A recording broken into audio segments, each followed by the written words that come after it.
Բարի առավոտ եւս մեկ անգամ շատ սիրելի հեռուստադիտողներ, առաջին ծրագիր Weekend-ը շարունակում է իր ընթացքը եւ մենք ունենք մեր տաղավարում հյուր, ում մասնագիտությունը պահանջում է ոչ միայն բարձր գիտելիքներ, այլ նաեւ պատասխանատվություն, սկզբունքայնություն եւ մարդկանց խնդիրների խորությամբ մոտենալու կարողություն։ Մեր հյուրն է ադվոկատում փաստաբանական գրասենյակի հիմնադիր տնօրեն, փաստաբան Զարուհի Կարապետյանը։ Բարի լույս։ Լավ եք։ Իհարկե, շնորհակալ եմ։ Դուք ինչպես եք։ Մենք շատ լավ ենք։ Լավ ենք, շնորհակալ ենք։ Լավ ենք, որովհետև պարբերաբար նաև եթերների ընթացքում մենք կարողանում ենք, որոշակի ձևով ավելի ծանոթանալ եւ մոտ լինել օրենքներին։ Մեզ հետաքրքիր է առաջին հերթին, ես հիշում եմ Թատերական ինստիտուտում մեզ առաջին հերթին սովորեցնում են ճանաչել սահմանադրությունը։ Մենք միշտ մտածում ենք, հալավ դերասանին ինչին է պետք սահմանադրությունը, բայց հետո արդեն հասկանում ես, թե ինչին է պետք։ Իսկ ըստ ձեզ,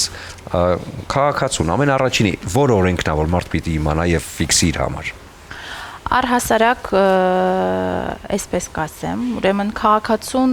ոչ միայն սահմանադրությունը, այլ նաև անհրաժեշտ են բազային գիտելիքներ օրենսդրության վերաբերյալ, որովհետև երբ որ քաղաքացին տնից դուրս է գալիս, արդեն իսկ սկսում է բախվել տարբեր տեսակի իրավիճակների եւ շատ լավ կլինի, որ լինի մի այնպիսի կառուցակարգ, որ մեր քաղաքացիները որոշակի բազային գիտելիքներ ստանան օրենսդրության մասին։ Դա կլինի դպրոցում, դա կլինի բուհերում, եւ ես կարծում եմ, որ այս պահին այն ինչ մատուցվում է եւ դասավանդվում է, դա բավարար չէ, որովհետեւ այո, իրավագիտակցությունը փոքր-ինչ բարձրացել է, բայց դեռևս մենք չունենք այն մակարդակը, երբ կարող ենք ասել, որ մեր քաղաքացիները բավարար չափով իրազեկված են եւ կարող են իրենց պաշտպանել։ Շատ լավ է։ Դուք հանդիսանում եք ադվոկատում փաստաբանական գրասենյակի հիմնադիր տնօրենը եւ հետաքրքիր է թե ինչպիսի ուղղվածություն ունի ձեր փաստաբանական գրասենյակը։ Գրասենյակը զբաղվում է ինչպես քաղաքացիական, այնպես էլ վարչական եւ նաեւ քրեական վեճերով, այսինքն ունի 3 ուղղվածություն եւ նաեւ լինում են իհարկե սպეციფიկ վեճեր, որոնք վերաբերվում են տվյալ իրավունքի ճյուղերի ավելի կոնկրետ ուղղվածությանը, դա կլինի պայմանագրային իրավունք, կորպորատիվ իրավունք, այդ ուղղությունները եւս մեր գրասենյակը սպասարկում է։ Եթե սանդղակով գնահատենք, այսօր ավելացել են փաստաբաններին դիմելու այդ չափանիշը նախորդ տարիների համեմատ։ Եթե մենք որոշակի վիճակագրական տվյալներ փորձենք ստանալ, ապա այո, եւ գովելին այն է, որ այս պահին քաղաքացիները դիմում են փաստաբանին ոչ միայն մինչև վեճի ի հայտ գալը, այլ դիմում են նաև իրավական ուղեկցում ստանալու համար, այսինքն խուսափելու համար ենթադրյալ վեճերի առաջանալուց, ինչը շատ գովելի է, եւ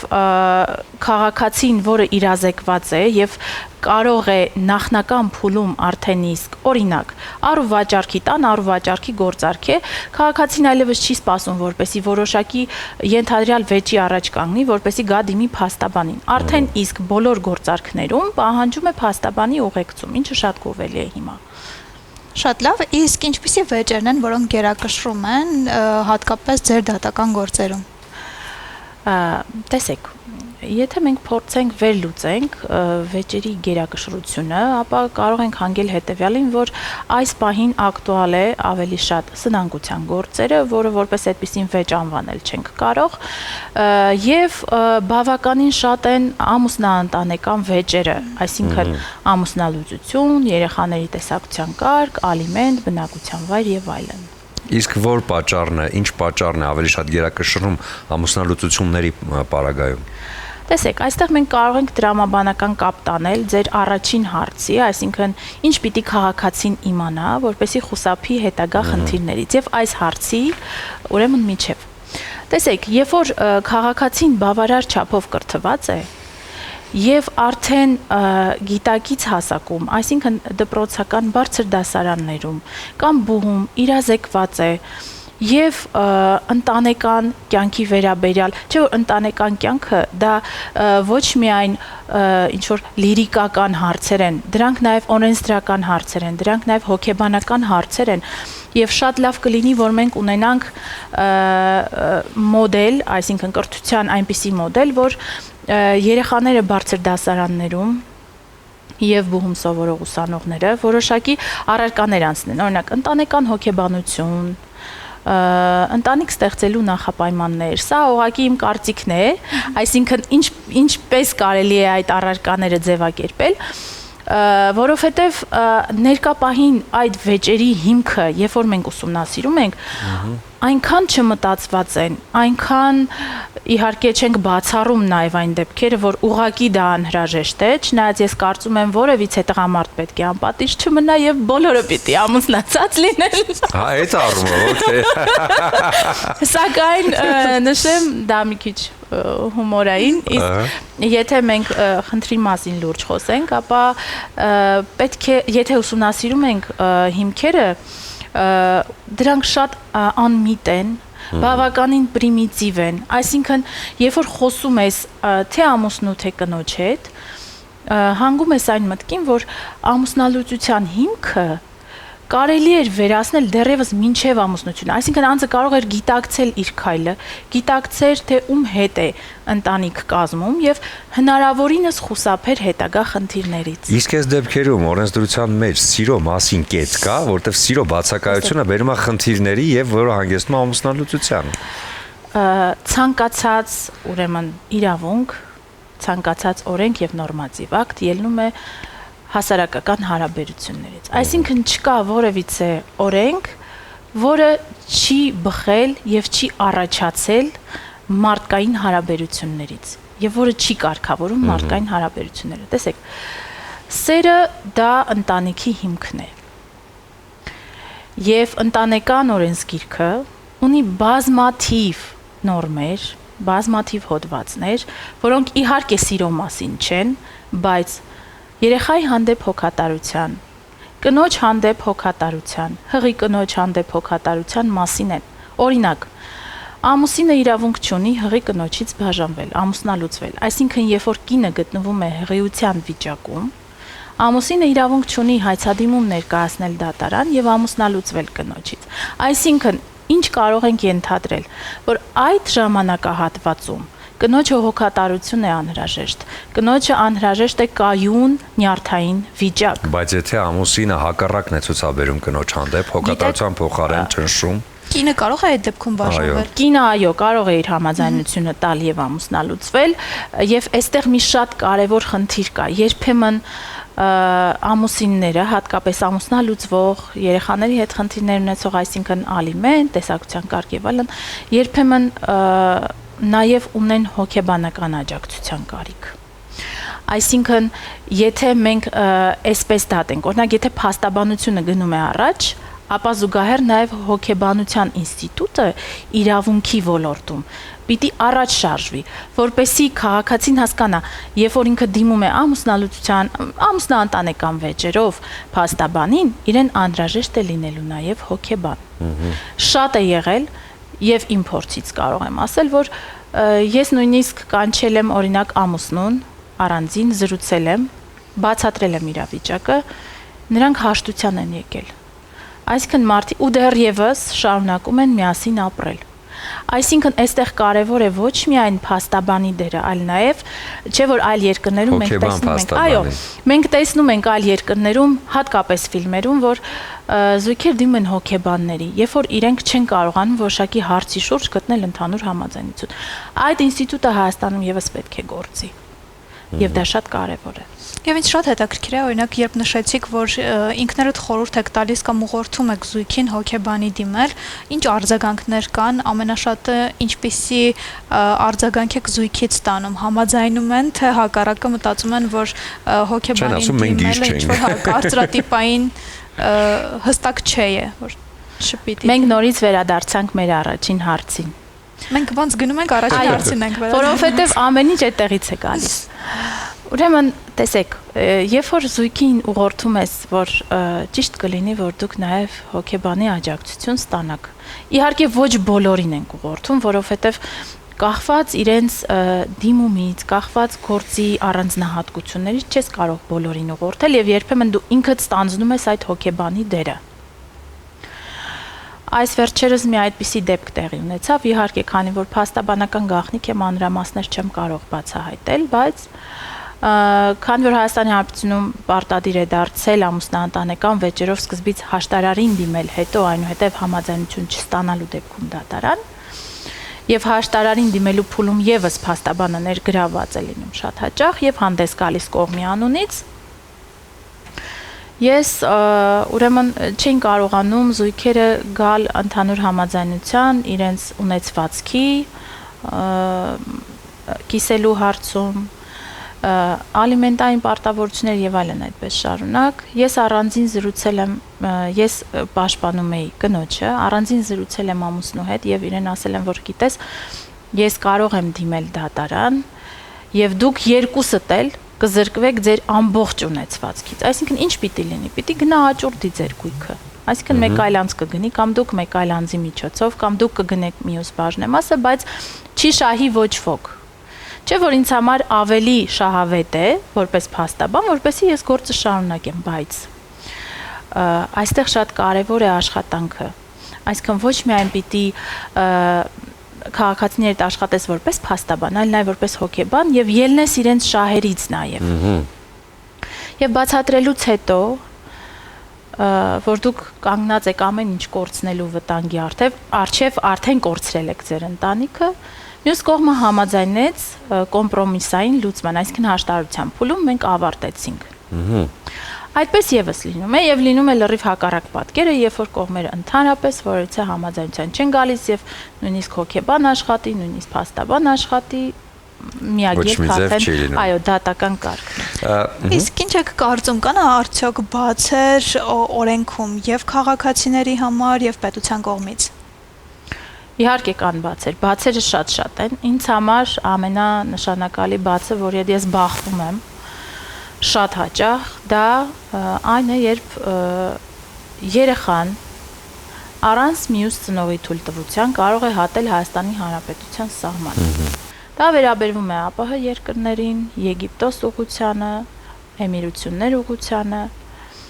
Այստեղ մի շատ կարևոր նյուանս կա։ Երբեմն ամուսնաընտանեկան հենց վեճերի ժամանակ մի կողմը վերցնում է երեխաներին եւ հեռանում է երկրից։ Այդ պարագայում չի պահանջվում, օրինակ Ռուսաստանի Դաշնություն մեկնելու դեպքում մյուս ծնողի թույլտվությունը։ Եվ ինչ է ստացվում։ Ապրիորի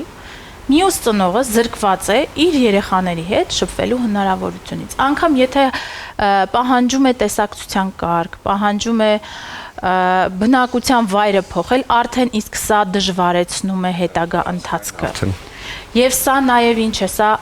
անվտանգության խնդիր է նաև։ Այսինքն կարող է մեկ անձ հանցագործ ազդել երեխայի հոգեբանության վրա եւ երեխային որոշակի փաստաթղթերով հանել երկրից եւ որևիցե մեկը չի հարցնի։ Ես ինքս քանի որ մեկնում եմ վերադառնում եմ, այդ հարցը միշտ ինձ տալիս եմ, երբ որ չի պահանջում թույլտվություն օրինակ իմ ամուսնու, ամեն սահմանը անցնելուց նայում եմ, սպասում եմ, որ ինձ պիտի հարցնեն, ուր է երեխայի մյուս ծնողի թույլտվությունը, որ դուք երեխային տանում եք։ Եվ որևիցե հարց չի հնչում, ինչը իմ համար ուղղակի աբսուրդային է, որովհետև նորից եմ կրկնում, ոչ միայն դա իրավունքի բաց է, դա նաև ազգային անվտանգության խնդիր է։ Գանք մեկ այլ կողմից, երբ որ կա վեճ եւ կա փաստաբանի կարիք, բայց այս դեպքում չկա համապատասխան ֆինանսավորում դիմողի կողմից, բայց պետք է լուծում տալ։ Նման դեպքերում մեր օրենքը կամ հենց մեր փաստաբանները ինչպիսի լուծում են գտնում եւ ինչպես են վարվում։ Ցավոք սրտի ցավով եմ նշում,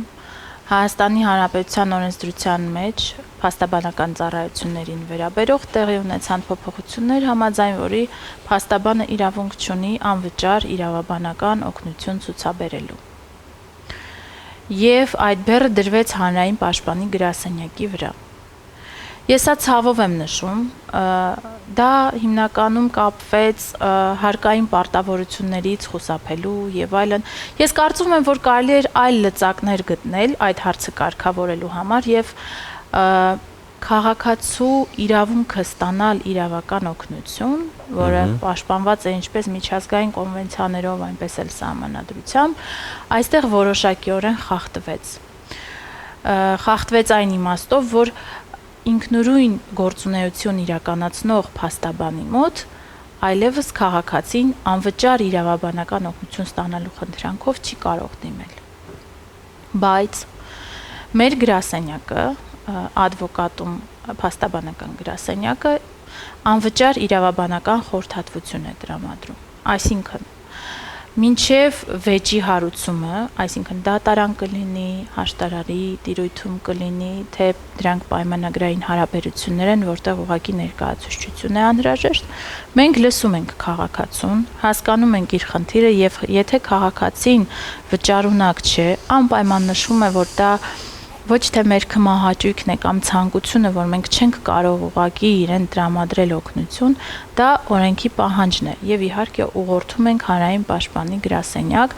եւ ես կարծում եմ, որ այս օրենսդրական փոփոխություններից հետո հանրային պաշտպանի գրասենյակը ավելի ծանրաբեռնված է աշխատում։ Եվ նաեւ այստեղ ենթադրելի է, որ շատ վեճեր շատ խնդիրներ ուղղակի դուրս են մղվում, այսինքն չեն լուծվում, որովհետև այդ ծանրաբեռնվածությունից ելնելով չէ, որ նրանք եւս փաստաբաններ են, նրանք եւս աշխատում են, իսկ փաստաբանի աշխատանքը ենթադրում է 24 ժամ աշխատանք, հատկապես եթե դա քրեական գործ է եւ գիշերը պետք է կալանք լսի դատավորը եւ փաստաբանը պետք է գիշերը ժամը օրինակ 3-ին գնա դատարան, որպեսզի իր պաշտպանյալին կարողանա պաշտպանել։ Հետևապես այստեղ կարող են լինել մանր հարցեր, մանր վեճեր, որոնք կարող են ավելի հեշտ լուծում ստանալ, սակայն դրանք դուրս են մղում, այսինքն կարող է փաստաբանը լսել, ուղղորդել, բայց չզբաղվել այդ գործով։ Ինչու, որովհետև արդեն ծանրաբեռնվածությունը այնքան շատ է, որ ուղղակի մարդը ֆիզիկապես ի վիճակի չէ այդ վեճը հետագայում լուծել։ Իսկ ինչ է կարծում, վեճերը, իրավական վեճերը հնարավոր է կանխատեսել եւ կանխարգելել։ Միանշանակ։ Շատերը այսօր դիմում են փաստաբանին ոչ միայն այն փուլում, երբ որ արդեն առաջացել է վեճը, այլ այն փուլում, երբ որ հնարավոր է դա կանխել։ Այսինքն, օրինակ, ինչ որ հիմա ես ասում եմ, այդ բոլորը իմ պրակտիկայից են, ուրեմն դիմել էր անձը, պիտի պայմանագիր կնքեր եւ իրեն անհրաժեշտ էր, որպեսզի եթե մեր կենցաղային լեզվով ասենք, մոտեցել էր նմանատիպ խնդրանքով, որ Զարա ջան, ես ուղղակի ուզում եմ, որ ինձ չխաբեն ու հետագայում ես որևիցե խնդիր չունենամ։ Հետևապես խնդրում եմ պայմանագիրը կնքելու ժամանակ եւ պայմանագրի դրույթների վերաբերյալ քննարկում իրականացնելու ժամանակ դուք իմ կողք կլինեք, որպեսզի հետագայում ես խնդիրներ չունենամ եւ սա գովելի է։ Հատկապես ձեռնարկատիրական հարաբերություններում սա շատ գովելի է։ Այո, իհարկե լինում է։ Եվ դա հենց կապված է իրավագիտակցության մակարդակի բարձրացման հետ, միանշանակ։ Եվ դա ճիշտ է, նախապես փաստաբանից հարցնել, թե ինչ կարող է լինել։ Օրինակ դա լինում է նաև ժառանգական, ուրեմն հարաբերությունների ժամանակ, երբ հաճախորդը դիմում է եւ նշում է, որ պետք է ժառանգություն ընդունի, ճշտում է ժամկետները, երբ պետք է մոտենա նոտարին, ինչ փաստաթղթեր են անհրաժեշտ, այսինքն 6 ամիս է նախատեսված ժառանգություն ընդունելու համար։ Եթե քաղաքացին այդ 6 ամիսը բաց թողեց, արդեն այստեղ դժվարանում է հետագա ընթացքը եւ մարդիկ խուսափելու համար հետագա վեճերից եւ խնդիրներից արդեն իսկ դիմում են փաստաբանին, հարցնում են, թե ինչպես անեն, որպեսզի այդ խնդիրների առաջ չկանգնեն։ Միշտ չէ, որ շատ լուրջ հարցերով են դիմում։ Նաև լինում են հումորային, որ լսելուց հետո ասում եք սխալ տեղ եք եկել, դուրս գնացեք ու դիմեք ուրիշին։ Այ նման բաներ լինում են, ինչ է եղել ձեզ մոտ։ Շատ է պատահում։ Այո, քաղաքացիներ կան, որ ուղղակի իրենք կիսվելու կարիք ունեն եւ դա լինում է ոչ միայն այցելությամբ, դա լինում է նաև հեռախոսազրույցով։ Այո, ուրեմն մի քաղաքացի էր զանգել, իհարկե նորից չեմ կարող որից է տվյալ ասել, ուղղակի կցիտեմ իր ասածը, սկեսուրս ինձ ամուսնանալիս մեկ դոշակ պակաս էր տվել։ Ու հիմա ես մտածում եմ, որ ես պետք է ամուսնալուծվեմ, բայց մի կողմից էլ երեխեքս մեղք են։ Ես շատ լուրջ լսում եմ, որովհետև կարծում եմ եւ այդ պահին ինչ էի մտածում, ասում էի Երանի իմ խնդրեմը լիներ դոշակի քանակը։ Մի դոշակ։ Այո։ Եվ լսում եմ ակնկալիքով, որ վերջում ինչ որ մի հատ լուրջ հանգուցալուծման ենք գալու, վերջում որոշեց, որ ինքը իզուր էր զանգահարել Եվ դոշակի խաթեր պատճառով չարժեր ուղակի, որպեսզի այսքան ինքը ինձ հետ խոսեր, զրուցեր եւ ժամանակս վատներ, ներողություն խնդրեց իհարկե նաեւ, եւ մենք իրար հաջողություն մաղթեցինք։ Մեկ այլ դեպք եւս եղավ, ուրեմն հաճախորդը զանգահարել էր, ասում է ճիշտն ասած ճնշումս այնքան բարձր է։ Ես ուզում եմ ուղակի խոսել իմ խնդիրների մասին, որպեսզի իմ առողջական վիճակը լավանա եւ իմ ճնշումը իջնի։ Ոտքերս տակ ջուր եմ դրել, նստել եմ ու զանգել եմ ձեզ։ Իհարկե զավեշտալի է, բայց հավատացեք, երբ որ դու նույնիսկ այդ քաղաքացուն լսում ես, դու հասկանում ես թե խնդիրները որտեղից որտեղ կարող են լինել։ Այսինքն մեկ այլ քաղաքացի զանգում է, ասում է օրինակ, ինձ զրկել են վարորդական իրավունքից, մեկը զանգում է, ասում է ես խնդիր ունեմ, ինձ կալանավորում են եւ այլն եւ բարձր ճնշումով քաղաքացին ում ուղակի կիսվել է պետք։ Ոտքերը տակ ջրի մեջ։ Եվ ձեզ ասեմ, որ դա տեղի էր ունեցել, ուրեմն ժամը 11:23:40-ին։ Իհարկե ես համբերատար լսել եմ, ուղղակի չէի կարող չլսել, որովհետև հիմա Հայաստանում փաստաբանների մեծ մասը նաև հոգեբաններ են եւ եթե դու չես էլ լսում, հետո կարծիք է ձևավորում, որ այ տեսեք ինքը լավ փաստաբան չէր, կապ չունի, որ այդտեղ իրավական վեճ չկար։ Կարևորը տվյալ պահին իրեն լսելն էր։ Ես մտածում եմ, որ էլի լավ է, որ գիշերը 3-ին քաղաքացու ճնշումը չի բարձրացել։ Այդպես էլ է լինում, բազմիցս ես արթնացել եմ հեռախոսազանգից։ Երբ օգնության գծի հետ է կապված ձեր հեռախոսը, 103 են հավաքում, ձեզ են ընկնում։ Պատկերացրեք, որ փաստաբանները եւս բժիշկներ են, բայց արդեն մարդկային ճակատագրերի։ Եվ երեկոյան ուրեմն գիշերը ժամը 3-ին զանգահարեց մեկը, ասում է, գիտեք, ես վախենում եմ։ Ասում եմ, ինչից եք վախենում գիշեր ժամը 3-ին։ Երևի մութ է դրանից եք։ Հույսը վառեց։ Չէ, գիտեք ինչ է տեղի ունեցել, ես մեկ այլ անձի փոխարեն ստորագրել եմ 3։ Հիմա ես չեմ կարողանում քնել, ես անհանգստանում եմ։ Գիտեք, հա, բազմաթիվ են դեպքերը, թե ինչ արած, պիտի լսել, պիտի բացատրել, դրա հետ կապված հետագա ուրեմն խնդիրները, ռիսկերը եւ այլն։ Իսկ ինչ կոչ ունեք քաղաքացիներին, ինչ հարցերում կոչ կանեք ավելի ուշադիր եւ զգոն լինել, ինչից ավելի մեծ փորձանքներից խուսափելու համար ինչին հետևողական լինել։ Հիմա եթե ասեմ, միգուցե նույնիսկ ծիծաղելի լինի, ամենաառաջինը վարկային պայմանագրեր ստորագրելուց, որովհետեւ երբ որ քաղաքացիները ցանկանում են գումար ստանալ, իրենք դիմում են ֆինանսական հաստատություններին, օրինակ իրենց վարկը հաստատվում է եւ այլն, հետագայում արդեն երբ որ խնդիրներ են ունենում վարկը վճարելու հետ կապված, լինում են տուգանքներ, տուժանքներ եւ այլն, ասում են, մոտենում են եւ ասում են, որ գիտեք, ավել տուգանք է, տույժ է եւ այլն այդպես շարունակ։ Տեսեք, խնդիրը ինչքան պրիմիտիվ է, բայց միտքը ինչքան գլոբալ կարող է լինել։ Այն ամենը, ինչ դուք ստորագրում եք, հարգելի քաղաքացիներ, այն բոլոր պայմանավորվածությունները, որոնք ձեռք եք բերում։ Մեր Հայաստանի Հանրապետությունում հիմնականում կա ընդունված դա, որ ստորագրում են առանց նայելու եւ դա ինչ է դիտվում։ Դիտվում է հարգանքի նշան այն կառույցի կամ այն անձի նկատմամբ, ում հետ դուք մտնում եք իրավահարաբերության մեջ։ Ոչ, հարգանքի նշանը այն է, երբ որ դուք